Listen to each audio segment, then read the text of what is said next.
ನಿತ್ಯವೂ ಭಕ್ತರಿಂದ ತುಂಬಿ ತುಳುಕುತ್ತಿದ್ದ ಕುಕ್ಕೆಯಲ್ಲೀಗ ಜನಜಂಗುಳಿ ಇಲ್ಲ. ಸಾಲುಗಟ್ಟಿ ಬರುತ್ತಿದ್ದ ವಾಹನಗಳ ಸದ್ದುಗದ್ದಲವಿಲ್ಲ. ಹೀಗಾಗಿ ಕ್ಷೇತ್ರವೀಗ ಬಿಕೋ ಎನ್ನುತ್ತಿದೆ. ಭಾರೀ ಮಳೆಗೆ ನಾಗಾರಾಧನೆಯ ಪುಣ್ಯಕ್ಷೇತ್ರ ಕುಕ್ಕೆ ಸುಬ್ರಹ್ಮಣ್ಯ ಅಕ್ಷರಶಃ ಜಲಾವೃತಗೊಂಡಿತ್ತು.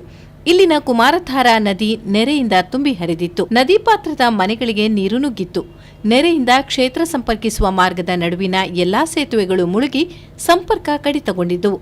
ಅದಾದ ಬಳಿಕ ಸುಬ್ರಹ್ಮಣ್ಯ ಕ್ಷೇತ್ರಕ್ಕೆ ಎಲ್ಲಾ ದಿಕ್ಕುಗಳಿಂದ ಸಂಪರ್ಕ ಕಲ್ಪಿಸುವ ರಸ್ತೆಗಳಲ್ಲಿ ಭೂಕುಸಿತ ಉಂಟಾಗಿ ಹೊರಗಿನಿಂದ ಕ್ಷೇತ್ರಕ್ಕೆ ಸಂಪರ್ಕ ಕಡಿತಗೊಂಡಿದೆ. ನಾಗಾರಾಧನೆಗೆ ಪ್ರಸಿದ್ಧಿ ಪಡೆದ ದೇಗುಲಕ್ಕೆ ಭಕ್ತರಿಗೆ ಬರಲು ಭಾರೀ ತೊಡಕುಂಟಾಗಿದೆ.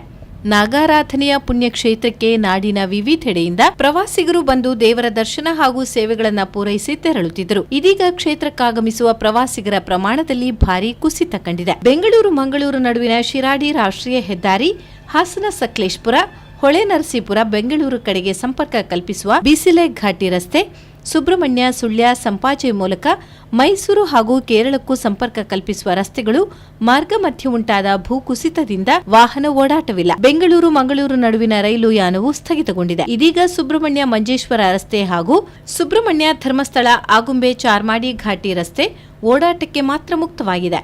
ಹೀಗಿದ್ರೂ ರಾಜ್ಯ ಹಾಗೂ ಹೊರ ರಾಜ್ಯಗಳಲ್ಲಿ ಆದ ಮಹಾಮಳೆ ಹಾಗೂ ರಸ್ತೆ ಸಂಪರ್ಕ ಸಮಸ್ಯೆಯಿಂದ ಕ್ಷೇತ್ರಕ್ಕೆ ಪ್ರವಾಸಿಗರು ಬರುತ್ತಿಲ್ಲ. ಕ್ಷೇತ್ರದಲ್ಲಿ ಜನಸಂದಣಿ ಕಾಣುತ್ತಿಲ್ಲ. ವಾಹನ ದಟ್ಟಣೆಯೂ ಇಲ್ಲ. ದೇವರ ದರ್ಶನ ಹಾಗೂ ಸೇವೆಗಳನ್ನು ಪೂರೈಸಿಕೊಳ್ಳಲು ಸರತಿ ಸಾಲಿಲ್ಲ. ದೇಗುಲದ ಒಳಾಂಗಣ, ಹೊರಾಂಗಣ, ಆಶ್ಲೇಷಾಬಲಿ, ಶೇಷ ಸೇವೆ, ನಾಗಪ್ರತಿಷ್ಠೆ, ಮಹಾಪೂಜೆ ಮತ್ತು ಪಂಚಾಮೃತಾಭಿಷೇಕಗಳನ್ನು ನೆರವೇರಿಸಲು ಇರುವ ಸ್ಥಳಗಳು ರಥಬೀದಿ, ಆದಿ ಸುಬ್ರಹ್ಮಣ್ಯ ಮತ್ತು ಕುಮಾರಧಾರಾ ಸ್ನಾನಘಟ್ಟ. ಹೀಗೆ ಕ್ಷೇತ್ರದ ಎಲ್ಲಿಯೂ ಪ್ರವಾಸಿಗರು ಕಂಡುಬರುತ್ತಿಲ್ಲ. ನಗರದ ವಾಹನ ಪಾರ್ಕಿಂಗ್ ಸ್ಥಳಗಳು ಕೂಡ ಖಾಲಿ ಬಿದ್ದಿವೆ.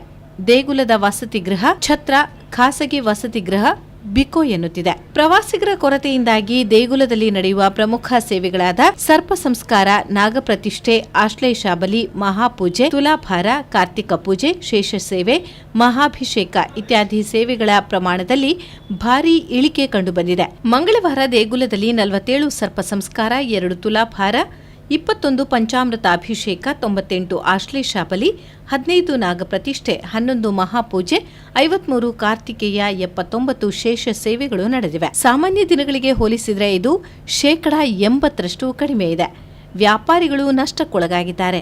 ಅತಿವೃಷ್ಟಿ ಕಡಿಮೆಯಾಗಿ ಪ್ರಕೃತಿ ಶಾಂತಗೊಂಡು ನಾಡಿನಾದ್ಯಂತ ಜನರು, ಪಶು ಪಕ್ಷಿ ಸಂಕುಲಗಳು ಶಾಂತಿಯುತವಾಗಿ ಸುಖ ನೆಮ್ಮದಿಯಿಂದ ಜೀವನ ನಡೆಸಲು ಕೃಪೆ ತೋರುವಂತೆ ಪ್ರಾರ್ಥಿಸಿ ಕುಕ್ಕೆ ಶ್ರೀ ಸುಬ್ರಹ್ಮಣ್ಯ ದೇವರ ಸಾನ್ನಿಧ್ಯದಲ್ಲಿ ಮಂಗಳವಾರ ಪ್ರಾತಃ ಕಾಲ 108 ಸಿಯಾಳಾಭಿಷೇಕ ನಡೆಸಲಾಯಿತು. ಕುಕ್ಕೆ ಸುಬ್ರಹ್ಮಣ್ಯ ಹಾಗೂ ಸುತ್ತಮುತ್ತಲ ಪ್ರದೇಶಗಳಲ್ಲಿ ಕೆಲ ದಿನಗಳ ಹಿಂದೆ ನೆರೆ ಬಂದು ಅವಾಂತರ ಸೃಷ್ಟಿಸಿದ್ದ ಮಳೆ ಮಂಗಳವಾರ ಕಡಿಮೆಗೊಂಡಿದೆ. ದಿನದಲ್ಲಿ ಕೆಲ ಹೊತ್ತು ಮಾತ್ರ ಮಳೆಯಾಗಿದೆ. ನದಿಗಳಲ್ಲಿ ನೆರೆ ಸಂಪೂರ್ಣ ಇಳಿಕೆ ಕಂಡಿದೆ.